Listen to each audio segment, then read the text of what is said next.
출애굽 24장에 그 이스라엘 백성이 홍해를 건넌 것을 몇 번이나 했죠. 3번 했는 것 같은데 이것은 너무나 큰 역사적인 사건이고 또 이스라엘 백성들에게 있어서는 결코 잊을 수 없는 사건입니다. 그래서 이것이 단순히 하나님께서 이스라엘 백성을 이끌어내기 위한 어떤 이스라엘 백성에게 국한된 것만은 아니다. 이것은 우리에게 있어서도 너무나 중요한 영적인 의미가 있다고 말씀을 드렸습니다. 우선은 그 애굽에 대해서 성경에 보면은 이사야서 16장이나 또 39장 또 예레미야 46장 이런 데서 애굽이 상징하는 것은 우상 숭배이고 그리고 그 비옥한 나일강과 그 삼각주를 통해서 그들이 풍요를 누리면서 쾌락 가운데 있는 그러한 애굽, 그리고 많은 말이 있고 그리고 하나님보다는 사람의 능력을 피라밋이나 그런 정치력, 군사력으로 사람을 더 높이는, 이상화시키는 그러한 우상 숭배의 땅이다. 그리고 그곳에는 반역과 배역이 일어났고 그리고 탐욕의 땅이다고 성경에서 말씀하고 있는 애굽에 대한 그 상징입니다. 그리고 그것은 분명히 사단에 대한 그 상징인 것을 알 수가 있습니다. 이미 이 모든 출애굽에 대한 사건도 하나님의 마음 속에서 언제부터 있었느냐? 영원 전부터 있었다는 것을 우리는 늘 염두에 둬야 됩니다. 왜냐하면 하나님은 전지하시고 그리고 하나님은 모든 것을 계획하시고 그것을 이루어 가십니다.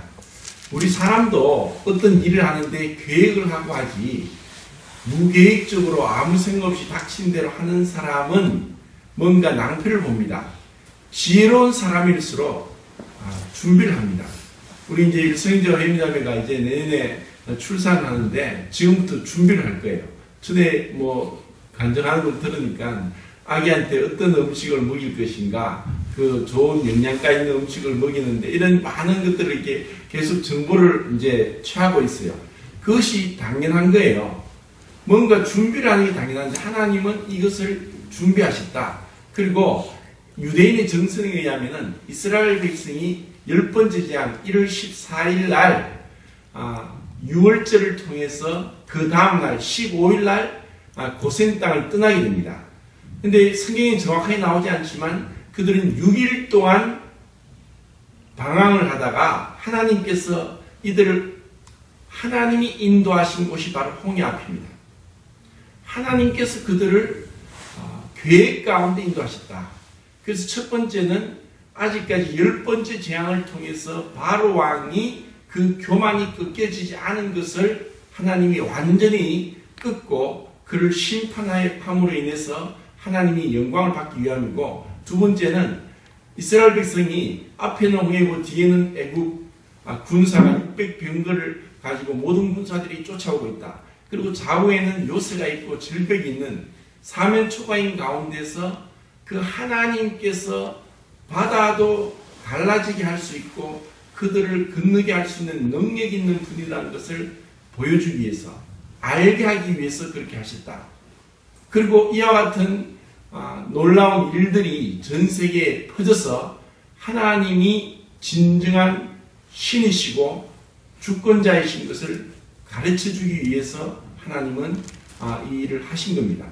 그래서 바로 왕을 통해서도 이스라엘 백성을 통해서도 내가 여호와인 줄 알게 하리라. 여기서 알게 하리라, 안다는 단어가 히브리어로 야다인데 이것은 그 부부관계에 친밀하게 서로를 안다는 의미로 쓰였습니다. 하나님이 이스라엘 백성을 이끌어낸 것은 하나님의 그 놀라운 능력을 보여주기 위함이다. 그것은 인간이 죄로 인하여서 하나님의 영광이 이르지 못하고 그 영광을 보지 못할 그 가운데 하나님은 이와 같은 오도 가도 못하는 사면초가 그리고 완전한 극한 상황까지 밀어넣어서 하나님만 바라보게 하는 것입니다. 그런데 애굽은 바로 왕은 10가지 재앙을 통해서도 그 마음의 교만이 꺾어지지 않습니다. 분명히 입술로는 그런 재앙을 통해서 내가 범죄했다. 나를 위해서 기도해달라. 하나님이 참된 여호와가 하나님이다. 고백을 했지만 이스라엘 백성이 애굽을 나가서 6일 동안 돌다가 홍해 앞에 있다는 얘기를 들었을 때 그 마음 가운데 이제 내가 군사를 이끌고 그들을 다시 데려오겠다. 왜? 장정 남자 20세에서 50세까지면 남자만 60만 3,550명이고 이들에게 있어서는 막대한 경제적인 손실이 옵니다. 사실 애굽은 굉장히 지혜롭고 그리고 철두철미하고 계산적인 나라입니다. 그 애굽이 바로 왕이 그냥 바보같이 그냥 쫓아간 것이 아닙니다. 그 마음 가운데는 많은 계산이 있었습니다. 이들을 그냥 내버려 두면은 그 나라에 굉장히 좋은 양질의 노동력을 상실하고 경제적인 타격이 올 것에 대해서 현실적인 계산을 한 것입니다. 그래서 그 현실적인 계산이 이전에 있었던 10가지 재앙을 통해서도 그 마음 가운데 그 10가지 재앙을 잊어버리겠다는 것입니다. 이것이 세상입니다.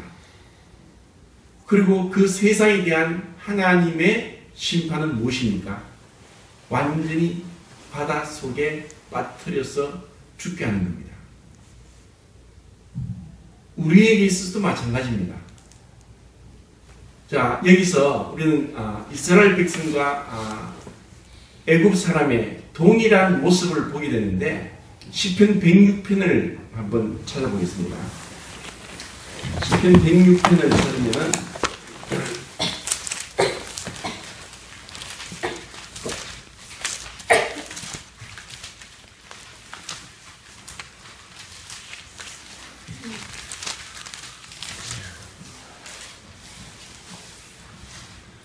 6절, 7절 같이 읽겠습니다. 시작.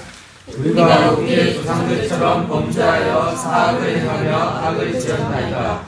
우리의 조상들이 오래 있을 때 주의 기이한 일을 깨닫지 못하며 주의 크신 인자를 기억하지 아니하고 바다 곧 홍해에서 거역하니라. 8절. 그러나 여호와께서는 자기의 이름을 위하여 그들을 구원하셨으니 그의 큰 권능을 만민이 알게 하려 하시리로라. 자, 여기서 시편 기자는 우리의 조상이 애굽에서 주의 기사를 깨닫지 못했다.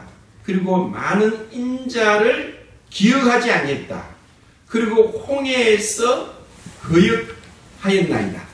정작 이들에게 10가지 재앙을 통해서 바로의 그 교만이 꺾어졌습니다. 완전히 꺾어져서 그들이 나오게 되었고 또 그 기이한 능력과 기적을 통해서 애굽 사람들이 금은보화를 다 주었습니다. 그렇게 해서 그들을 하나님이 불러낸 거예요. 어디로? 광야로. 그래서 구약 성경의 레위기에서는 제목을 와이크라라고 했다고 했습니다. 그래서 하나님이 불러내었다. 왜? 그들로 하여금 예배를 받기 위해서 불러내었습니다. 구약 성경에서 하나님이 이스라엘 백성을 향하여서 5가지 관계를 말씀합니다.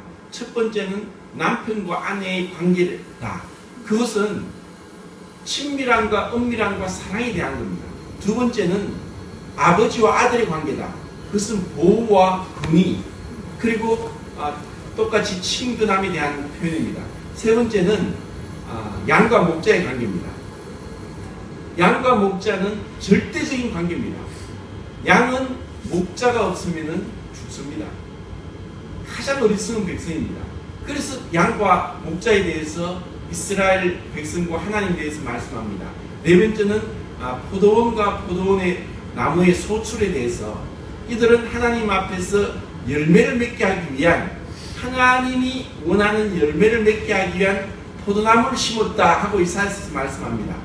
그리고 5번째는 토기장이와 토기에 대해서 결국 하나님의 주권적인 그 승리에 대해서 순종해야 되는 그런 관계를 말씀합니다. 이와 같이 하나님께서 이스라엘 백성을 특별하게 은혜 가운데 불러내셨는데 그들은 그 홍해 앞에서 무엇을 했습니까? 우리가 잘못 왔다. 우리가 애굽에 종살하는 게 나았을 것 하면서 모세를 원망하고 하나님을 믿지 않았습니다. 이것이 우리의 육신의 모습입니다. 그런데 지난번 말씀드린 것처럼 히브리서 11장 29절에서도 바로와 애굽 군사들은 홍해를 건넜습니다. 어떻게 건넜다고 했습니까? 시험하다가 빠져 죽었다고 했습니다. 그것을 시험했다는 것은 뭐냐? 이미 그들도 10가지 재앙을 통해서 그들에게 내린 하나님의 놀라운 권능에 대해서 굴복했지만 그것을 또 잊어버렸습니다. 왜? 현실적인 탐욕으로 인해서 그 마음을 잊어버린 겁니다.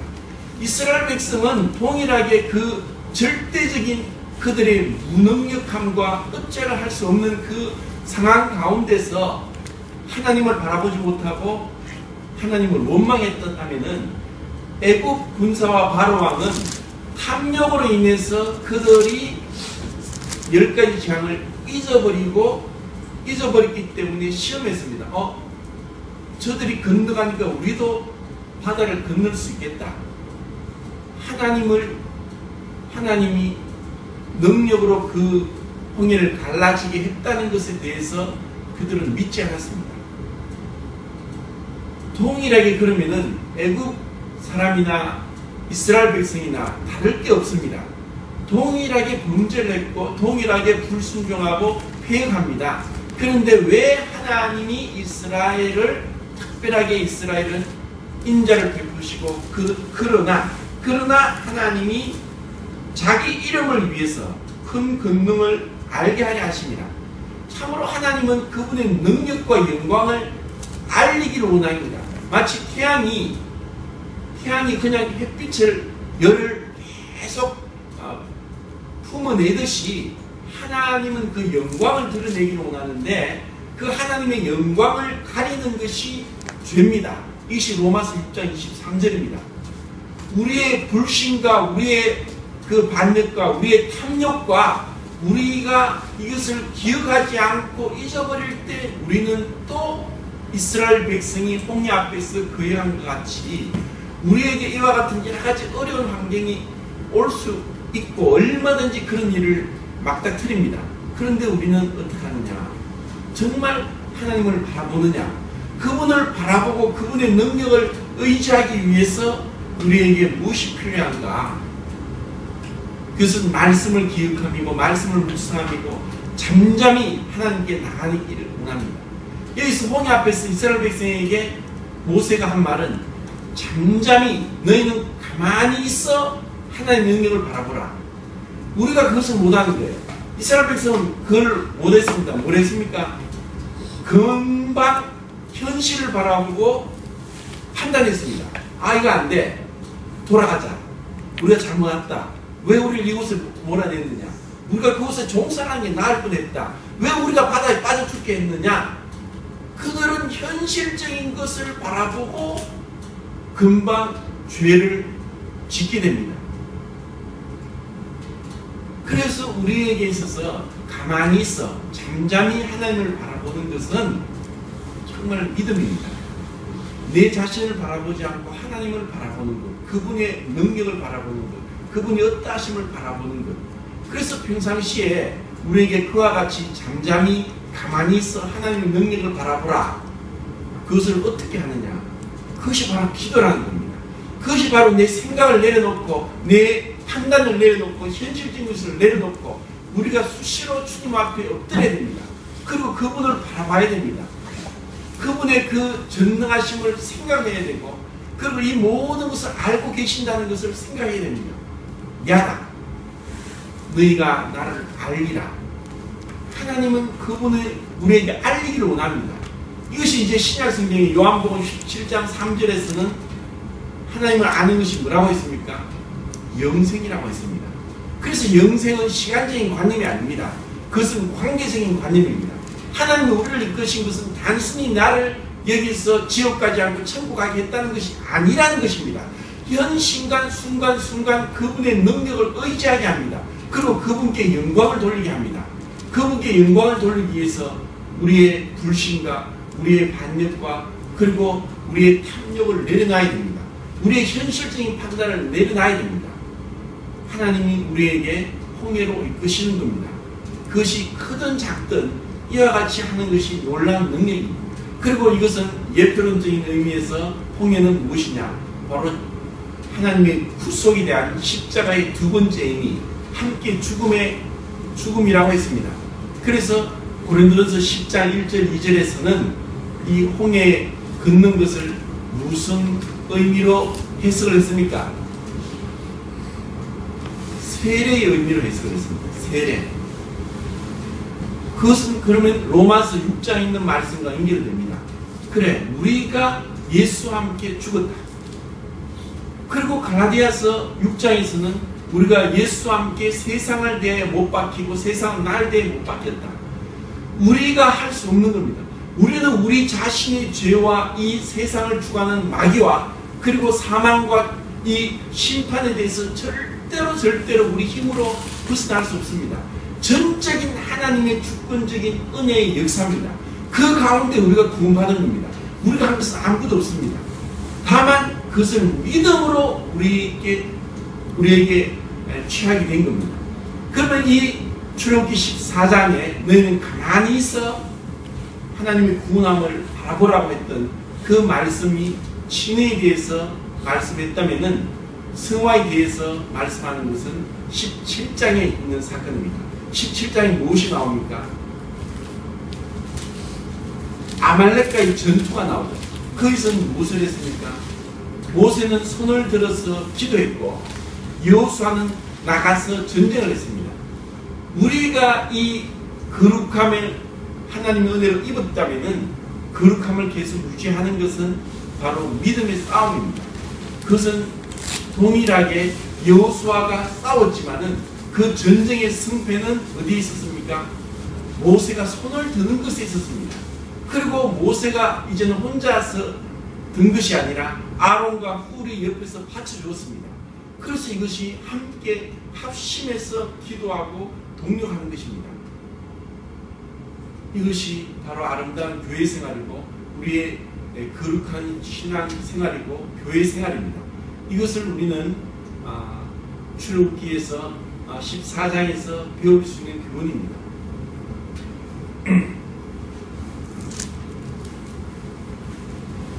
다시 출애굽기 13장에 돌아와서 말씀을 정리하겠습니다.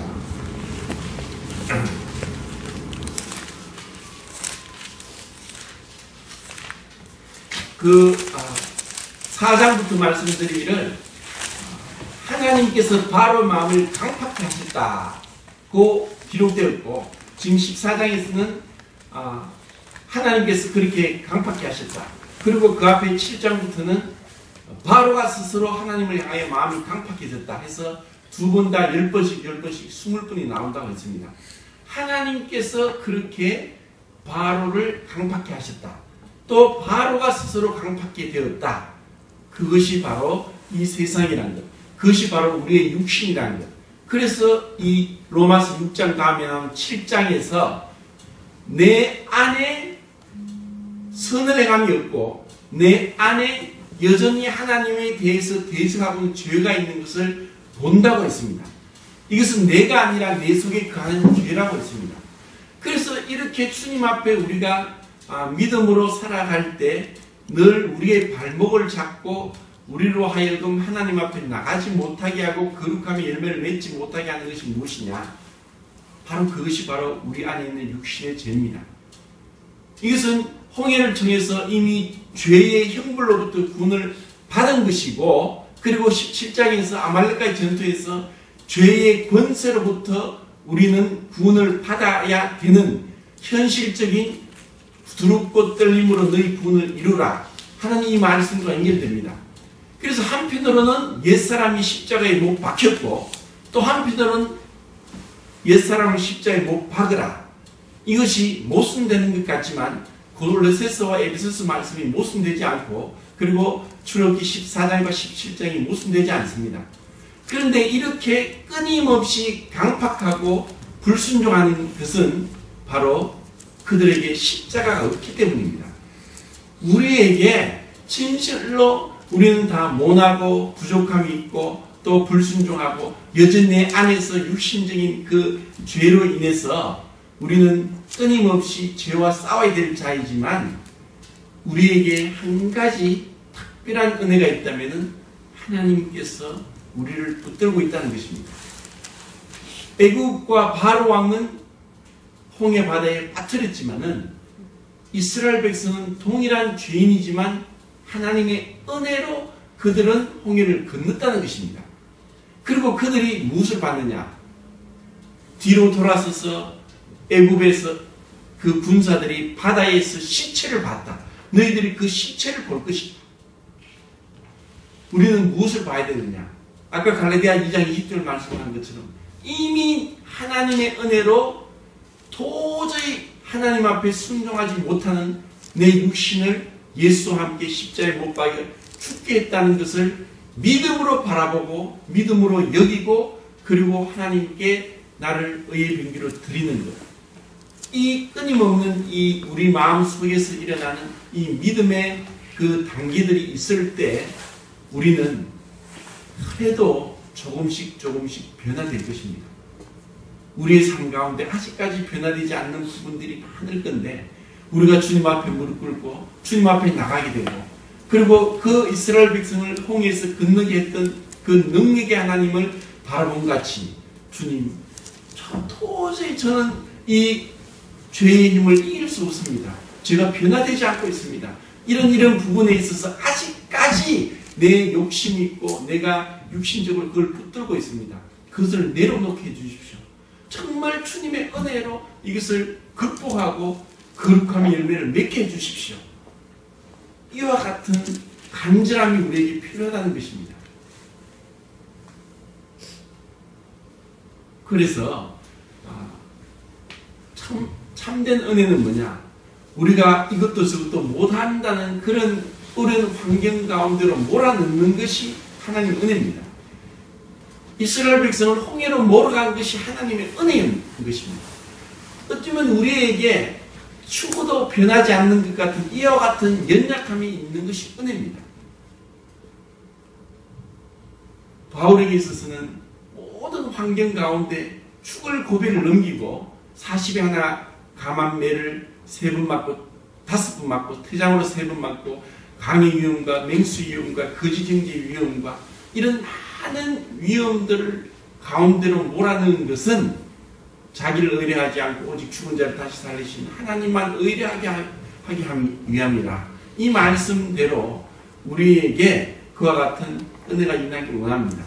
그리고 우리가 주님 앞에 무릎 꿇으면은 그때 우리의 모습을 보게 됩니다. 아직까지 초라하고 육신적인 내 모습. 그 모습을 볼 때 우리가 할 수 있는 것은 주님, 저를 불쌍히 여겨 주십시오. 저에게 은혜를 베풀어 주십시오. 그리고 주님을 닮게 해 주십시오. 이것이 우리의 기도가 되어야 될 겁니다. 그리고 그렇게 함으로 인해서 그분이 영광을 받게 될 겁니다. 그리고 그분을 조금씩 더욱더 알아가게 될 것입니다. 그분과 더욱더 친밀한 야라 너희가 나를 여호와인 줄 알리라. 에스겔서에 보면 계속 내가 여호와인 줄 알게 하리라. 알게 하리라. 우리가 정말 그분을 알 때 우리는 변화가 됩니다. 이 육신을 이기게 된다는 겁니다. 이상.